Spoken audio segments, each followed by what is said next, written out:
മറ്റു വാർത്തയിലെ ലോക്സഭയിൽ എംപിമാരുടെ സത്യപ്രതിജ്ഞ അത് പുരോഗമിക്കുകയാണ്. ഇന്നും അത് തുടരും. 262 എംപിമാരാണ് ഇന്നലെ ചുമതലയേറ്റത്. രാഹുൽ ഗാന്ധി അടക്കമുള്ള എംപിമാർ ഇന്നാണ് സത്യപ്രതിജ്ഞ ചെയ്യുക. നാളെയാണ് സ്പീക്കർ തെരഞ്ഞെടുപ്പ്. രാകേഷ് ആയിരുന്നു. രാകേഷ്, ഇന്ന് സത്യപ്രതിജ്ഞ തുടരുന്നു. അപ്പോൾ രാഹുൽ ഗാന്ധി ഉൾപ്പെടെ ഏതൊക്കെ പ്രമുഖരാണ് ഇനി സത്യപ്രതിജ്ഞ ചെയ്യാനുള്ളത്? എൽദോ, പാർലമെന്റ് സമ്മേളനത്തിന്റെ രണ്ടാം ദിനമാണ് ഇന്നലെ 262 പേര് മാത്രമാണ് സത്യപ്രതിജ്ഞ ചെയ്തത്. പ്രധാനമന്ത്രി അടക്കമുള്ള നേതാക്കൾ, കേന്ദ്രമന്ത്രിമാർ തുടങ്ങിയവർ സത്യപ്രതിജ്ഞ ചെയ്തു. തുടർന്ന് അക്ഷരക്രമത്തിലാണ് സത്യപ്രതിജ്ഞ നടക്കുകയും ചെയ്തത്. ഇന്ന് ഏതായാലും മറ്റ് എംപിമാർ സത്യപ്രതിജ്ഞ ചെയ്യേണ്ടിയിരിക്കുന്നു. പ്രത്യേകിച്ച് മഹാരാഷ്ട്രയിലെ മുഴുവൻ സത്യപ്രതിജ്ഞ ഇതുവരെ പൂർത്തിയായിട്ടില്ല. അംഗങ്ങൾ മാത്രമാണ് സത്യപ്രതിജ്ഞ ചെയ്തിട്ടുള്ളത്. അപ്പോൾ ഇന്ന് സ്വാഭാവികമായും ഒഡീഷ, ഒപ്പം തന്നെ ഉത്തർപ്രദേശ്, തെലങ്കാന, പശ്ചിമ ബംഗാൾ, തമിഴ്നാട് തുടങ്ങിയ സംസ്ഥാനങ്ങളിലൊക്കെ തന്നെ അംഗങ്ങൾ സത്യപ്രതിജ്ഞ ചെയ്യേണ്ടതുണ്ട്. രാഹുൽ ഗാന്ധിയുടെ സത്യപ്രതിജ്ഞ ഇന്നാണ്. കാരണം 2 മണ്ഡലങ്ങളിൽ നിന്ന് അദ്ദേഹം വിജയിച്ചിരുന്നു. കേരളത്തിൽ നിന്നായിരുന്നെങ്കിൽ ഇന്നലെ സത്യപ്രതിജ്ഞ ചെയ്യേണ്ടിയിരുന്നതാണ്. പക്ഷേ കേരളത്തിലെ അംഗത്വം രാജിവെച്ചു, റായ്ബറേലി നിലനിർത്തുകയും ചെയ്തു. അപ്പോൾ രാഹുൽ ഗാന്ധിയുടെ സത്യപ്രതിജ്ഞ ഇന്നാണ്. സമാജ്വാദി പാർട്ടി നേതാവ് അഖിലേഷ് യാദവിന്റെ സത്യപ്രതിജ്ഞ ഇന്നാണ്. ഒപ്പം പശ്ചിമ ബംഗാളിൽ നിന്ന് തൃണമൂൽ കോൺഗ്രസ് നേതാവ് മഹുവ മൊയ്ത്രയുടെ സത്യപ്രതിജ്ഞയും ഇന്നാണ്. അങ്ങനെ മറ്റ് അംഗങ്ങൾ കൂടി ഇന്ന് ഏതായാലും സത്യപ്രതിജ്ഞ ചെയ്യുകയാണ്. ഇന്ന് വൈകിട്ട് വരെ സത്യപ്രതിജ്ഞ ചടങ്ങുകൾ നടക്കും. അത്തരം ലോക്സഭയുടെ ഷെഡ്യൂൾ പ്രകാരം വൈകിട്ട് 6 മണി വരെ സത്യപ്രതിജ്ഞ ചടങ്ങുകൾ നിശ്ചയിക്കുകയും ചെയ്തിട്ടുണ്ട്. നാളെയാണ് സ്പീക്കർ തെരഞ്ഞെടുപ്പ് നടക്കുന്നത്. ഇന്ന് ഉച്ചയ്ക്ക് 12 മണിക്ക് മുമ്പായി സ്പീക്കർ സ്ഥാനാർത്ഥി ആരെന്ന് അറിയാനും സാധിക്കും. അതായത് 12 മണിക്ക് മുമ്പാണ് ഇതിനായുള്ള അപേക്ഷ പത്രിക നൽകേണ്ടത്.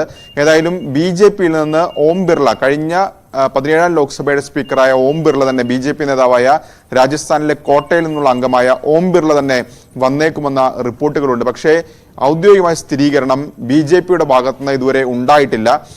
BJP വ്യക്തമാക്കുന്നത് NDA കക്ഷികളുമായി ഈ വിഷയത്തിൽ ചർച്ച നടത്തുന്നുവെന്നാണ്. നേരത്തെ TDP അടക്കം സ്പീക്കർ സ്ഥാനത്തിന് അവകാശവാദം ഉന്നയിച്ചിരുന്നെങ്കിലും സ്പീക്കർ സംബന്ധിച്ച കാര്യത്തിൽ TDP ഒരു വിട്ടുവീഴ്ചയ്ക്ക് ഇപ്പോൾ തയ്യാറായിരിക്കുന്നതെന്നാണ് പ്രധാനപ്പെട്ട കാര്യം. ഏതായാലും TDP നേതാക്കളും പ്രതികരിച്ചിരിക്കുന്ന ഒരു അന്തിമ തീരുമാനം ഇതുവരെ ഉണ്ടായിട്ടില്ല എന്നുള്ളതാണ്. അപ്പോൾ 10 മണിയോട് കൂടിയെങ്കിലും ആരായിരിക്കും സ്പീക്കർ സ്ഥാനാർത്ഥി എന്ന് അറിയാൻ സാധിക്കുകയും ചെയ്യും. ഏതായാലും ഡെപ്യൂട്ടി സ്പീക്കർ പദവി വിട്ടുവീഴ്ചയില്ലെന്ന നിലപാടിൽ തന്നെയാണ് പ്രതിപക്ഷമുള്ളത്. കാരണം കീഴ്വഴക്കമനുസരിച്ച് പ്രതിപക്ഷത്തിന് നൽകി വരുന്നൊരു പദവിയാണ് ഡെപ്യൂട്ടി സ്പീക്കർ പദവി. പക്ഷേ കഴിഞ്ഞ ലോക്സഭയുടെ കാലത്ത് ആ പദവി പൂർണ്ണമായും ഒഴിച്ചിട്ടിരിക്കുകയായിരുന്നു. ഡെപ്യൂട്ടി സ്പീക്കർ 17ാം ലോക്സഭയിൽ ഉണ്ടായിരുന്നില്ല.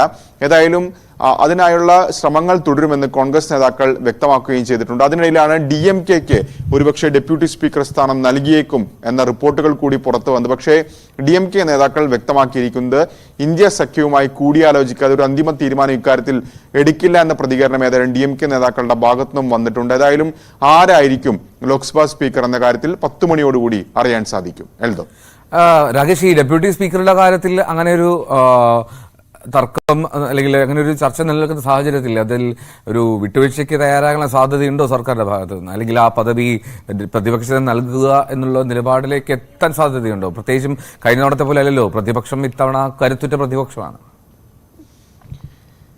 ഡെപ്യൂട്ടി സ്പീക്കർ സ്ഥാനം കീഴ്വഴക്കമനുസരിച്ച് പ്രതിപക്ഷ കക്ഷികൾക്ക് നൽകേണ്ടതാണ്. 2014 വരെ പോലും അത്തരത്തിൽ NDA-യുടെ ഭാഗമല്ലാത്ത കക്ഷികൾക്ക് ലഭിച്ചിട്ടുമുണ്ട് ഡെപ്യൂട്ടി സ്പീക്കർ പദവി. കാരണം 2014 സഭയിൽ കോൺഗ്രസ് കഴിഞ്ഞാലുള്ള BJP-യും കോൺഗ്രസും കഴിഞ്ഞാലുള്ള ഏറ്റവും പ്രധാനപ്പെട്ട അല്ലെങ്കിൽ വലിയ കക്ഷി ADMK ആയിരുന്നു.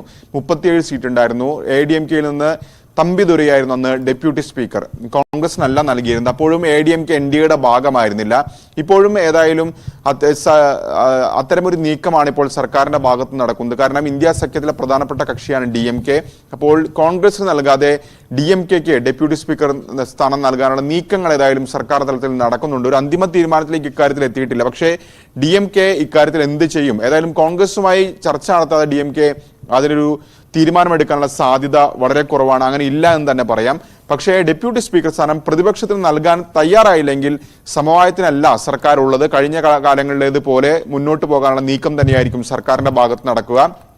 എന്നാൽ കഴിഞ്ഞ തവണത്തെ പോലെയല്ല സാഹചര്യം. BJP-ക്ക് ഒറ്റയ്ക്ക് ഭൂരിപക്ഷമില്ല. NDA എന്ന ബ്ലോക്കായി തന്നെയാണ് ഭൂരിപക്ഷം തേക്കുന്നത്. അപ്പോൾ അത്തരം ഒരു കടുത്ത നിലപാടിലേക്ക് സർക്കാർ പോകുമോ എന്നാണ് അറിയേണ്ട വിഷയം. ഏതായാലും ലോക്സഭാ സ്പീക്കർ തെരഞ്ഞെടുപ്പ് കഴിഞ്ഞാൽ ഡെപ്യൂട്ടി സ്പീക്കർ സംബന്ധിച്ച തീരുമാനത്തിലേക്കും ഔദ്യോഗികമായി എത്തുകയും ചെയ്യും. ഏതായാലും ഇന്നോ നാളെയായി ഇക്കാര്യത്തിൽ തീരുമാനം ഉണ്ടാകുമെന്നാണ് പ്രതീക്ഷിക്കപ്പെടുന്നത്. ഒപ്പം രാകേഷ് ഒരു കാര്യം കൂടി, ഇന്നലെ സത്യപ്രതിജ്ഞ നടക്കുന്ന വേളയിൽ പോലും ഇപ്പോൾ ഷാഫി അതിന്റെ ഭരണഘടനയുടെ പതിപ്പ് ഉയർത്തിയാണ് സത്യപ്രതിജ്ഞ ചെയ്തത്. മാത്രമല്ല ഭരണഘടന ഒരു പൊതു ചർച്ചയായിരുന്നു ഭരണപക്ഷത്തും പ്രതിപക്ഷത്തും. ആദ്യ ദിവസത്തിൽ തന്നെ കൃത്യമായിട്ടുള്ള ഒരു പ്രതിഷേധ സ്വരം ഉയർത്താനും പ്രതിപക്ഷത്തിന് കഴിഞ്ഞു എന്നുള്ളതാണ്. ഇന്ന് അത്തരത്തിൽ എന്തെങ്കിലും സാഹചര്യങ്ങളുണ്ടോ, പ്രത്യേകിച്ചും നീറ്റിന്റെ പ്രശ്നങ്ങൾ നിലനിൽക്കുന്ന സാഹചര്യത്തിൽ? എൽദോ, ഇന്നും സമാനമായ രീതിയിലുള്ള രംഗങ്ങൾക്ക് സാധ്യതയുണ്ട്, തള്ളിക്കളയാൻ കഴിയില്ല. കാരണം കഴിഞ്ഞൊരു 10 വർഷത്തെ കണക്കെടുക്കുകയാണെങ്കിൽ പ്രതിപക്ഷത്തിന് ഒരു ഊർജ്ജം ലഭിച്ച തെരഞ്ഞെടുപ്പായിരുന്നു 2024 ഈ കഴിഞ്ഞ തെരഞ്ഞെടുപ്പ്. അതുകൊണ്ട് തന്നെയാണ് ഇന്നലെ അത്തരമൊരു നീക്കം പ്രതിപക്ഷത്തിന്റെ ഭാഗത്തും ഉണ്ടായത്. പ്രത്യേകിച്ച് ഭരണഘടന ഈ തെരഞ്ഞെടുപ്പ് കാലത്ത് വലിയ ചർച്ചാ വിഷയമായിരുന്നു.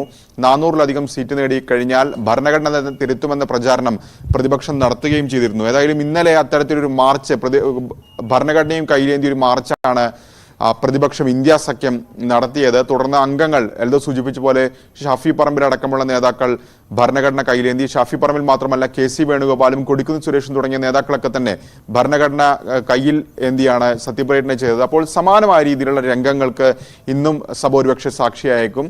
ഇന്നലെ ഏതായാലും പ്രധാനമന്ത്രി സത്യപ്രതിജ്ഞ ചെയ്യുമ്പോൾ രാഹുൽ ഗാന്ധി അടക്കമുള്ള നേതാക്കൾ ഭരണഘടനയുടെ കോപ്പി ഉയർത്തിക്കാട്ടിയിരുന്നു. ഇന്ന് രാഹുൽ ഗാന്ധി സത്യപ്രതിജ്ഞ ചെയ്യുമ്പോൾ എന്തായിരിക്കും BJP അംഗങ്ങളുടെ പ്രതികരണം എന്ത് ഏറെ പ്രധാനപ്പെട്ടതാണ്. പ്രത്യേകിച്ച് കഴിഞ്ഞ കാലത്തൊക്കെ പ്രതിപക്ഷ നിരയിൽ നിന്ന് ചില നേതാക്കളൊക്കെ സത്യപ്രതിജ്ഞ ചെയ്യുമ്പോൾ ജയ് ശ്രീറാം മുഴക്കിയിരുന്നു BJP അംഗങ്ങൾ. അപ്പോൾ ഇത്തവണ അത്തരമൊരു നീക്കം BJP അംഗങ്ങളുടെയൊക്കെ ഭാഗത്തുനിന്ന് പ്രതിപക്ഷത്തെ പ്രധാനപ്പെട്ട നേതാക്കൾ സത്യപ്രതിജ്ഞ ചെയ്യുമ്പോൾ ഉണ്ടാകുമോ എന്ന് അറിയേണ്ട വിഷയമാണ്. കാരണം ഇന്ന് രാഹുൽ ഗാന്ധി സത്യപ്രതിജ്ഞ ചെയ്യുന്നു, അഖിലേഷ് യാദവ് സത്യപ്രതിജ്ഞ ചെയ്യുന്നു, കനിമൊഴി സത്യപ്രതിജ്ഞ ചെയ്യുന്നു. അങ്ങനെ പ്രതിപക്ഷ നിരയിലെ പ്രധാനപ്പെട്ട നേതാക്കളൊക്കെ തന്നെ ഇന്ന് സത്യപ്രതിജ്ഞ ചെയ്യുകയാണ്. അപ്പോൾ എന്തായിരിക്കും സർക്കാരിന്റെ നീക്കം എന്നുള്ളത് കൂടി ശ്രദ്ധേയമായ കാര്യമാണ്. ശരി, രാകേഷാണ് വിവരങ്ങൾ നൽകിയത്. ലോക്സഭയിൽ ഇന്നും സത്യപ്രതിജ്ഞ തുടരും. ഇന്നും രാഹുൽ ഗാന്ധി ഉൾപ്പെടെയുള്ള നേതാക്കൾ ഇന്ന് സത്യപ്രതിജ്ഞ ചെയ്യാനിരിക്കെ പ്രതിപക്ഷത്തിന്റെ നിലപാടുകൾ ഒക്കെ ശ്രദ്ധേയമാണ്. എന്തായാലും നമുക്ക് കാത്തിരിക്കാം. ഇനിയുള്ള ലോക്സഭാ സമ്മേളനങ്ങൾ എന്തായാലും കഴിഞ്ഞ തവണത്തെ പോലെ അത്രമാത്രം എളുപ്പമായിരിക്കില്ല എന്നുള്ളതാണ് ഏറ്റവും പ്രധാനപ്പെട്ട കാര്യം ഭരണപക്ഷത്തെ സംബന്ധിച്ച്.